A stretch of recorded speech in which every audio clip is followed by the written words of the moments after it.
Yo, what is going on, guys? This is DFS Honest coming back at you with another NFL review and QB stack video for NFL Week 8. It's going to be my review of Week 7, kind of keeping myself honest and keeping everything transparent with you guys and how I did and what stacks I actually played, just to show you that I am a man of my word and I do play the stacks that I actually recommend to you guys. If you like this type of content, man, NFL Fanduel is kind of what you like to play. Single entry, 3-man, 5-man is kind of my specialty over here on Fanduel, especially on the NFL side of things. But we do have basketball ramping up. If that's something that you're interested in, if you're more of an NFL and NBA player, please, man, join the Patreon down below. We do content for both every single week. NBA is a little bit more frequent because their slates are daily. Obviously, NFL is weekly. So it's a little bit more content on the NBA side. But that's what my guy Goose actually specializes in.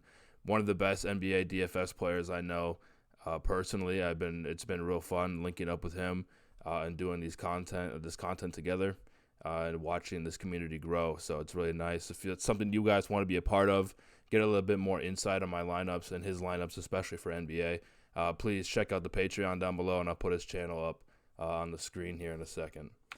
But without further ado, let's get right into the review of last week, starting with my top lineup. This is my top lineup. I had 170, and I just kind of threw this into the, I guess, weekly free play thing that they give out. I got 82nd. So a pretty decent week, man. Still a little bit off from the top, 191, but we'll kind of take what we can get. As you can see, the winning position had Lamar, basically just like the Giga Chalk. Everywhere else. I wanted Patty Stack over here to Saquon Foreman. Got really lucky with Ford and Foreman having really nice games as well, with Patty being low owned. Thought I could get cute with Wan'Dale Robinson over here. Didn't really pan out, and the Giants' defense have been kind of crazy the last couple weeks. So this is the lineup that I played in my $10 single entry, also in Gritty City. Let's just talk about Gritty City. Let's get this out of the way. As you can see, I lost by like a point. And the only reason that I lost was because Isaiah Pacheco got this touchdown in the fourth quarter. This person was at like 123 when I was at 129, and they got that extra 6 points, and then plus the yards that he ran with. Oh, my, I said something in the group chat. I was pretty tilted about that.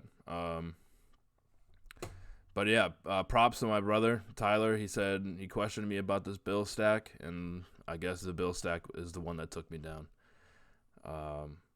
What really led me down over here was Josh Jacobs, man, 4.6, 8K. I mean, I can't be paying 8K for 4.5 points. I thought he would have a way better game against Chicago. I thought this offense would click a lot better than what it did. Tyler Lockett, I thought that he would also have a big game if he would have had anything relative to like a touchdown or anything like that. I'm pretty sure I'd take this down with ease. And then Marquise Brown. This is kind of the play that Goose and I formulated over there on the Discord. So if you're down with this type of content or this type of lineups like this, almost back-to-back weeks for the YouTube content channel. But it is what it is, man. We're going to move on to Week 8. My first stack that I'm going to be mentioning here is Jalen Hurts. Point blank period. I think this is probably the best play on the slate at QB-wise. I mean, a lot of people are going to be paying up for him. But the way that I'm going to try to stack it is I'm going to get Swift. I'm going to play Swift with it. There's crazy numbers about his statistics with how many touches he's getting inside the 10-yard line. I think he has like something like 16 carries compared to someone like, I don't know, like CMC who has like 8, or Saquon Barkley with like 12. So he's getting some crazy goal line touches.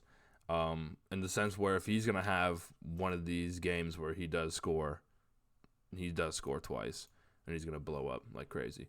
So I'm kind of riding that wave, and then I'm not even going to lie to you guys. I'm probably just going to stack it with A.J. Brown. You could go their defense here as well if you want to get a little different. This could be a really good way to get different here, but still get pieces of this game, especially with Washington. Sam Howell will just be getting sacked like crazy. Their O-line's not really that great. He takes a lot of sacks, guys. I'm not going to lie. All right, so we're going to move on to the second stack here. It's going to be Tua. Kind of keeping it safe this week. I mean, the slate is so big, so you can't really go. There's not like really a wrong answer, but there's just a better one that someone else might be playing. And this game is probably going to be pretty explosive. They're at home. They're looking to kind of bounce back here. I mean, what can I say about Tyreek Hill, man? This guy's going crazy. He looks like he's trying to do a historic year, breaking his receiving yards. I mean, man, it's just a crazy speed, crazy vertical threat. You can't forget about Jalen Waddle, though. Kind of had like a little bit more of a quiet year than what we're expecting, especially with him being in this type of offense, but he'll get there for sure, in my opinion.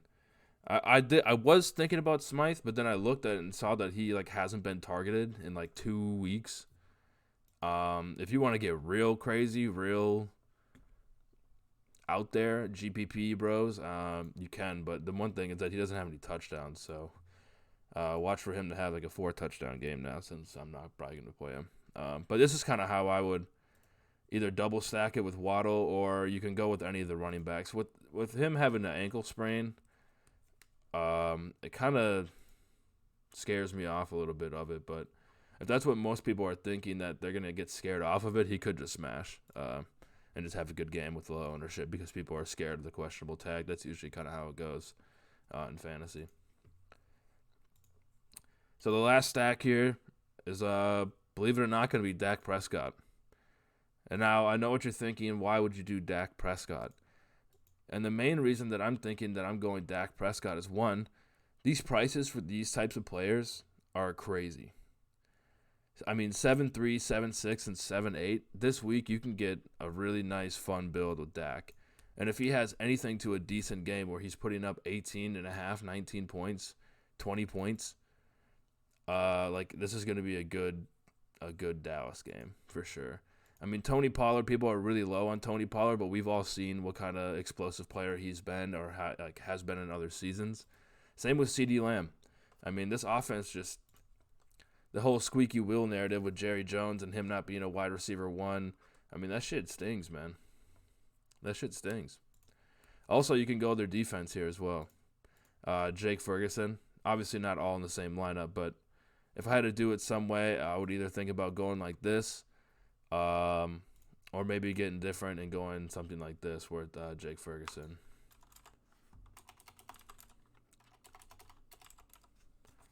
Something like that. Because he does get targets, that's for sure.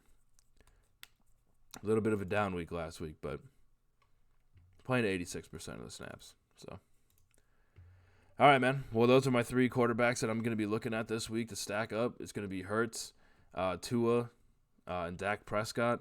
I will obviously have other lineups, probably a Patrick Mahomes, obviously a Lamar, and then a CJ Stroud.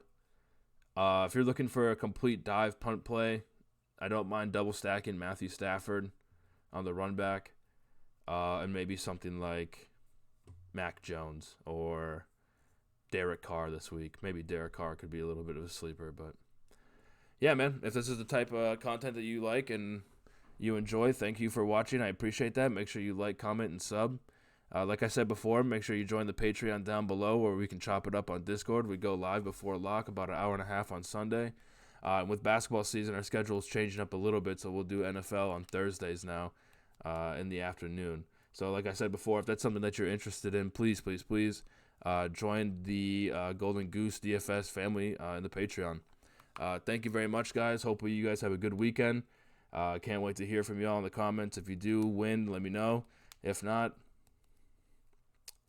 don't let me know. All right, man. Have a good one, guys. I'll catch you later. Peace out.